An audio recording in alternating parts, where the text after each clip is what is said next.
विद्यार्थी मित्रांनो, आज आपण CTET 2025 कधी घेतली जाणार आहे, त्याचे दिनांक कधी येणार आहेत किंवा CTETच्या ऑफिशियल वेबसाईटला नोटिफिकेशन आलेलं आहे का, त्या संदर्भात माहिती ह्या ठिकाणी बघणार आहोत। बघा, पहिल्यांदा आपण गूगलमध्ये गेल्यानंतर CTET जी ऑफिशियल वेबसाईट आहे त्या ऑफिशियल वेबसाईटवर जाऊन त्या ठिकाणी आपण माहिती बघणार आहोत।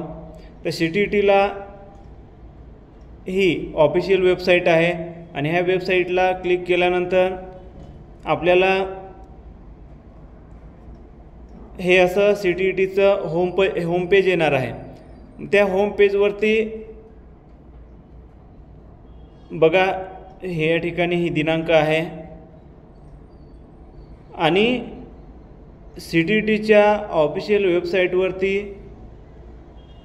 पब्लिक नोटीसमध्ये CTET डिसेंबर 2024चा रिझल्ट डिस्प्ले होतोय।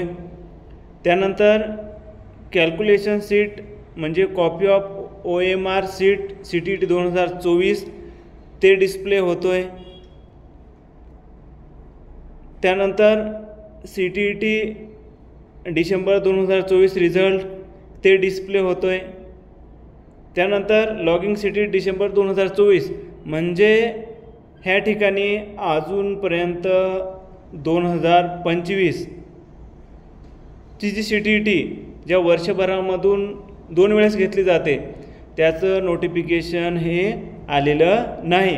त्यामुळे जेव्हा नोटिफिकेशन हे ह्या ठिकाणी येईल तेव्हा तुम्हाला लगेच ह्या यूट्यूबच्या माध्यमातून तुम्हाला कळवण्यात येईल।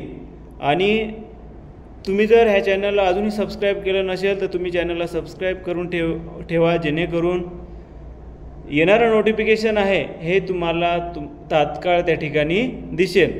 आणि तुम्हाला जर ज्या जुन्या क्वेश्चन पेपर आहेत, जुन्या क्वेश्चन पेपर डाउनलोड करायचे असतील तर हे जे ऑफिशियल वेबसाईट आहे त्यांची CTETची, तर ह्या ऑफिशियल वेबसाईटवरती तुम्हाला सगळ्यात खाली इथं गेल्यानंतर क्वेश्चन पेपर, फायनल आन्सर की, रिझल्ट, डुप्लिकेट मार्कशीट अशा पद्धतीने इम्पॉर्टन्स लिंक म्हणून दिलेले आहे।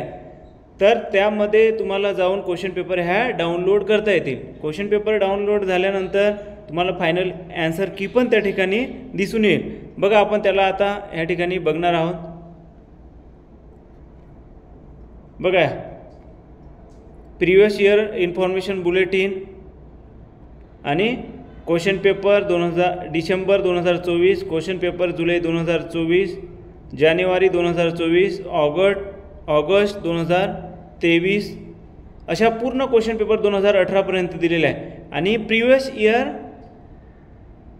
फायनल आन्सर की इथं तुम्हाला दिलेले आहे। म्हणून ज्यांना मागील वर्षीच्या क्वेश्चन पेपर कुठून सर्च करायच्या, कशा डाउनलोड करायच्या, तर त्या संदर्भातली ही माहिती तुम्हाला ह्या ठिकाणी देण्यात आलेली आहे। CTETचं नोटिफिकेशन 2025 आल्यानंतर तुम्हाला त्या संदर्भात ह्या यूट्यूबच्या माध्यमातून कळवण्यात येईल। धन्यवाद।